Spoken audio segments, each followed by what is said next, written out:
Assalamualaikum warahmatullahi wabarakatuh.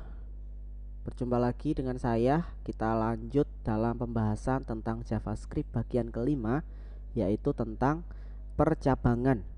Jadi apa itu percabangan? Percabangan adalah pernyataan kondisional yang digunakan untuk melakukan tindakan berbeda berdasarkan kondisi yang sudah ditentukan. Percabangan memiliki beberapa jenis, ada if, else if, dan switch yang nanti kita akan bahas satu persatu. Yang pertama tentang if. If ini digunakan untuk menentukan blok kode yang akan dieksekusi jika kondisinya benar atau bernilai true, dan dia tidak memiliki mekanisme untuk kondisi yang bernilai salah ya. Artinya kalau benar dieksekusi, kalau tidak ada apa-apa, atau blok kodenya tidak ada yang dieksekusi. Coba kita perhatikan, ada kode di sini. Ini contoh penggunaannya. If di dalamnya ada kondisi, kemudian kurung kurawal buka, kurung kurawal tutup. Di dalamnya ini adalah blok kode yang akan dieksekusi jika kondisi sudah memenuhi. Perhatikan, di dalam penulisan if kita tidak menggunakan titik koma ya, sama seperti di bawahnya juga kurung kurawal, tidak menggunakan titik koma. Kadang banyak yang pemula yang salah menulis, jadi if kondisi titik koma, nanti error. Contohnya, if kondisinya adalah jika nilai yang sudah diinisiasi sebelumnya itu bernilai kurang dari 60, maka akan muncul pesan tidak lulus. Sudah seperti itu. Di atas 60 diapakan? Tidak ada blok kode yang digunakan untuk dieksekusi jika nilainya false atau nilai yang lain. Itu adalah penggunaan if. Selanjutnya else. Else ini merupakan pasangan dari if jika kondisinya ada dua pilihan. Jadi else ini digunakan untuk menentukan blok kode yang akan dieksekusi jika kondisinya salah atau bernilai false. Tadi if hanya satu ya. Nah, kalau kita ingin memiliki atau membuat dua pilihan, maka kita tambahkan else. If jika nilainya benar maka masuk, jika salah maka dia masuk ke else dan akan dieksekusi. Contohnya seperti tadi biar tidak bingung. If nilai kurang dari 60 maka Anda tidak lulus. Jika lebih dari 60 akan muncul pesan selamat, Anda lulus dengan nilai sempurna. Ini ada blok kode baru yang akan dieksekusi dalam nilai else. Seperti itu. Selanjutnya ada lagi else if. Else if ini bisa kita gunakan jika choice atau pilihannya itu lebih dari 2, 3, 4, 5, berapapun kita gunakan else if. Jadi contohnya ini kondisinya ya, kodenya if kondisi jika dia benar maka akan diproses pada pilihan pertama. Oh ya, penulisan ini di dalam strukturnya yang akan dieksekusi terlebih dahulu adalah yang paling atas. Jadi program tidak akan mengecek atau melihat kondisi pada pilihan bawahnya kalau atas belum dieksekusi. Jadi urut dari atas ya. Jika kondisi diproses, jika benar, jika tidak maka dia masuk pilihan kedua. Jika tidak masuk lagi maka pada pilihan terakhir. Perhatikan di dalam penggunaan else if, yang terakhir penulisan bukan else if lagi tapi else saja. Ini untuk ujung ya. Jadi misalkan kalau else if nya ada 4, berarti nanti kondisi else if terakhir adalah else. Semacam itu. Kalau ditulis di dalam contoh penulisannya, ini if nilai kurang dari 60 ada muncul pesan Anda tidak lulus. Jika nilai misalkan kita tentukan di atas adalah 70, berarti ini tidak memenuhi, maka dia masuk ke bawahnya. Karena 70 itu masuk di bagian kurang dari 80, maka akan muncul pesan Anda lulus dengan nilai baik. Ini urutannya dimulai dari yang terkecil ya, dari tidak lulus. Anda juga bisa membalik dari atas, jadi nilai lebih dari 80 Anda lulus, itu juga bisa. Hasilnya nanti juga sama, tapi kurang dari lebih darinya ini nanti yang berubah gitu ya. Selanjutnya ada switch. Switch ini digunakan untuk melakukan tindakan yang berbeda berdasarkan pada kondisi yang berbeda. Ini sepertinya sama seperti if else if, tapi penggunaannya ini biasanya ini diisi dengan bilangan bulat gitu ya. Jadi kalau misalkan saya inisiasi X sama dengan 1, ini sama seperti switch, ada case 1, 2, 3 seperti itu. Jadi kalau case-nya ini diisi, dia akan masuk atau mengeksekut sesuai dengan inisiasi atau pemberian nilai pada variabel x-nya. Penulisannya switch expression. Di sini ada case x ditutup dengan break. Di dalamnya ada kode, baris kode yang akan dieksekusi jika case memenuhi. Jika tidak maka cek kedua, jika tidak lagi maka cek ketiga, dan seterusnya. Terakhir adalah default. Default ini nilai yang tidak masuk di case 1, 2, 3. Dia bisa nilai berapapun, tapi harus berupa angka bilangan bulat gitu ya, sesuai dengan variabel x-nya. Contoh di sini x, misalkan di atas saya sudah kasih inisiasi x sama dengan 2, maka jika dicek di sini case 0 maka tidak masuk, case 1 tidak masuk, maka masuknya di default, data salah. Kalau saya tulis 1, maka dia akan masuk di case 1. Kalau x saya inisiasi 0, maka masuk di case 0. Seperti itu. Ini lebih simpel, tapi penggunaannya memang berbeda dengan if else ya. Oke, mari kita coba tulis kode programnya seperti apa di kode editor. Oh ya, kemarin komputer saya hang dan tidak bisa diapa-apakan, harus saya install ulang.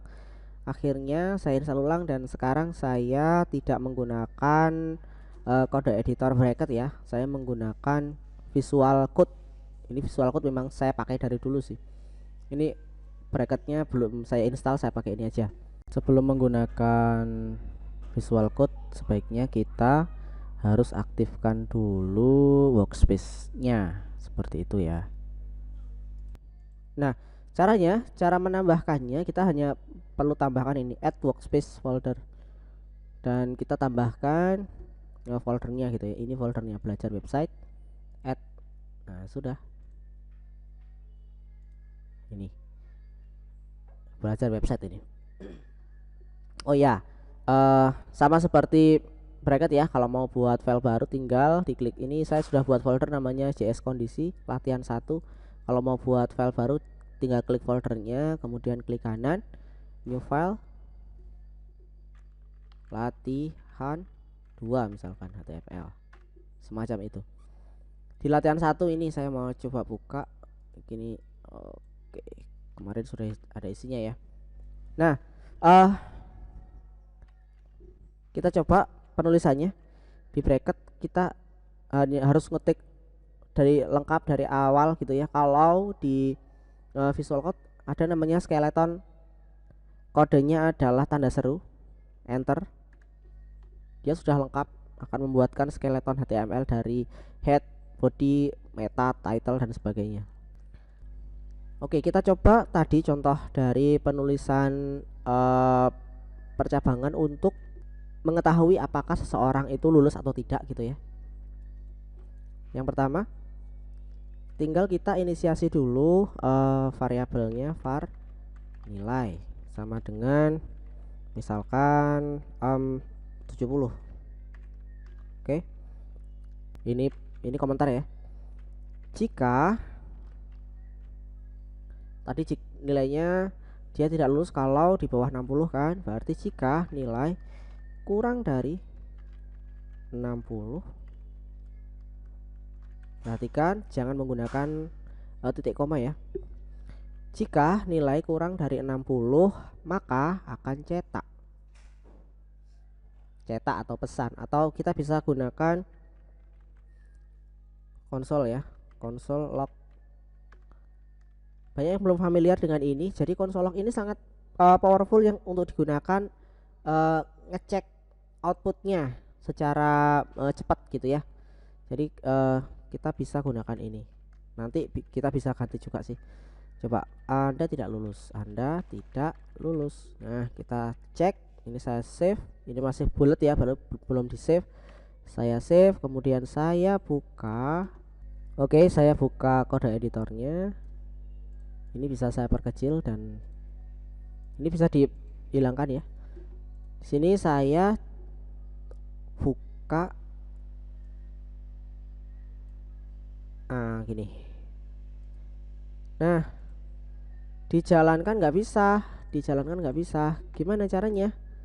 Kenapa? Karena ini konsol, jadi harus kita panggil konsolnya, more tools, kemudian developer tools. Oh iya, ini kosong ya. Kenapa? Karena memang tidak memenuhi, kan 70. Kalau misalkan ini saya ganti jadi 50, saya save, saya refresh. Nah, nyetak ya, Anda tidak lulus. Ini di konsol. Kalau mau ditampilkan di sini bagaimana? Kita pakai sama seperti materi sebelumnya ya. Kita bisa gunakan dokumen write,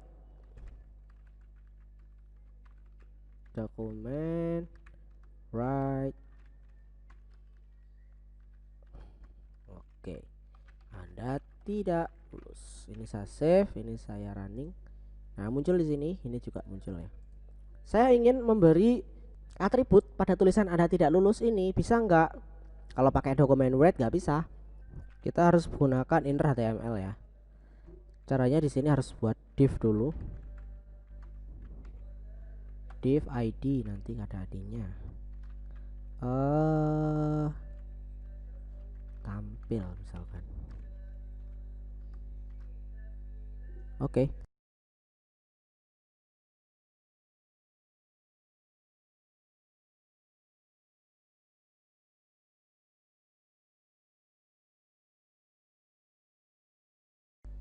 Kita cek di konsol apakah benar. Nah, ini sudah.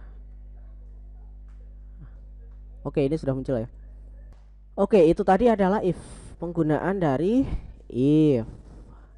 Terus latihan 2. Ini nanti dicoba ya. Nah, ini nanti dicoba, silakan dicoba dan dipahami. Nah, ini saya copy aja. Di latihan 2 kita gunakan if else ya. Nah, kalau if tadi penggunaannya hanya untuk nilai yang benar saja yang akan dieksekusi, sementara yang salah itu tidak terjadi apa-apa, maka kita bisa tambahkan else di sini. Else. Nah, seperti ini ya. Else di sini cetak. Kita bisa cetak juga. Pakai ini aja. Oke. Anda lulus dengan nilai baik misalkan. Baik, oke, saya save. Nah, masuknya Anda tetap tak lulus. Kenapa? Karena ini 50. Kalau ini saya isi dengan 70, berarti kan jika nilai kurang dari 60 masuk sini, jika tidak masuk sini. Ini 70 berarti tidak masuk di blok pertama ya. Kita running, dia akan masuk blok kedua. Oh ya Allah. Nah, ini ya. Ini kesalahan pemula kedua. Biasanya kita mengeksekusi file latihan yang sebelumnya, tapi kita merefresh latihan yang baru. Perhatikan, ini kan latihan 1. Ini latihannya, tulisannya juga latihan 1. Padahal filenya ini memang latihan 1. Saya merefresh latihan 2. Harusnya kan yang saya buka latihan 2. Ini, bukan ini. Nah, ini kadang yang bikin pusing, dan kadang kalau kita nggak sadar lagi capek gitu ya, ngodingnya sudah lama, capek, stres, Anda buka file lain tapi yang Anda refresh file yang lain juga. Ini sering terjadi juga ya. Jadi aduh, iki kenapa, padahal sudah saya refresh, sudah bener loh, hasilnya kok tetap tidak berubah. Ya iyalah, ini kan latihan 1, padahal kita pakainya latihan 2. Nah, jangan sampai salah. Oke, ini latihan 2, lulus dengan baik, sudah benar. Kalau ini nilainya saya ganti jadi 30, dia akan berubah. Nah, begitu. Jelas ya? Insya Allah jelas. Gampang kok. Terus lanjut. Saya buat file lagi namanya latihan 3. Kalau kita kasih 70 lulus dengan baik. Nah, misalkan kok kita harus ganti di kode, Pak. Bagaimana kalau kita tambahkan prom saja atau kita ganti dengan prom? Boleh. Kita ganti dengan prom. Begini nilainya jadinya. Prom. Ini ya. Message pesan.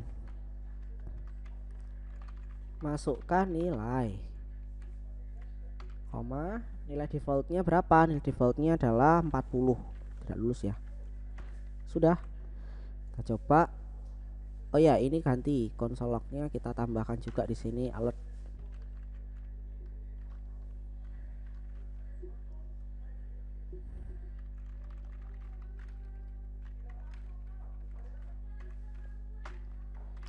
Oke, saya coba. Nah, masukkan nilai defaultnya 40 ya. Saya ganti jadi 80. Oke, muncul sempurna. Refresh lagi.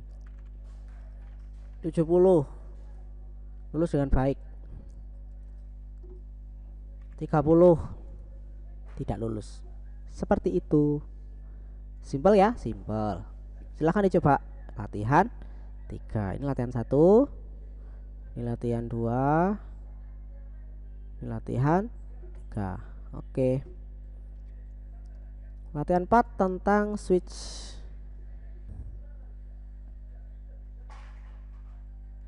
Kayaknya error deh ini nanti. Coba ya.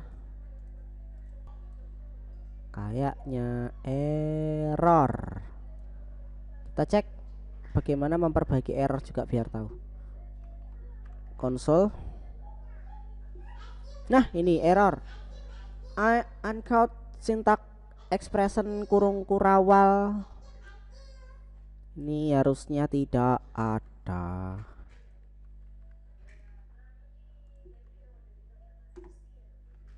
Save, refresh.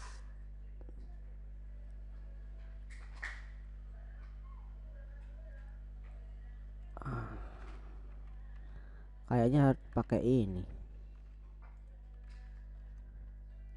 Nah kan? Pakai titik 2, saya tadi mikir juga pakai titik 2, lupa. Boleh juga. Ini saya ganti AK1 ya. Grup 1. Refresh muncul. Ini grup 1. Nah, muncul ya. Ini grup 1. Tuh, switch. Ya terakhir defaultnya.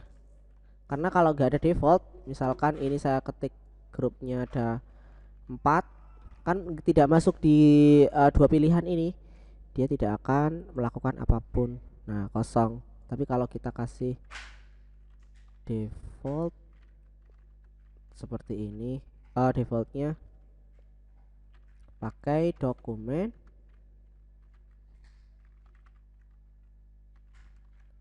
write, saya tambahkan tidak ada grup ini misalkan ya. Oh ya, jangan lupa di break. Nah, tidak ada grup ini karena 4, adanya grup 1 dan 2. Oke, seperti itu. Semoga Anda paham dan lumayan panjang. Kita lanjutkan pada pertemuan berikutnya. Saya akhiri. Assalamualaikum warahmatullahi wabarakatuh.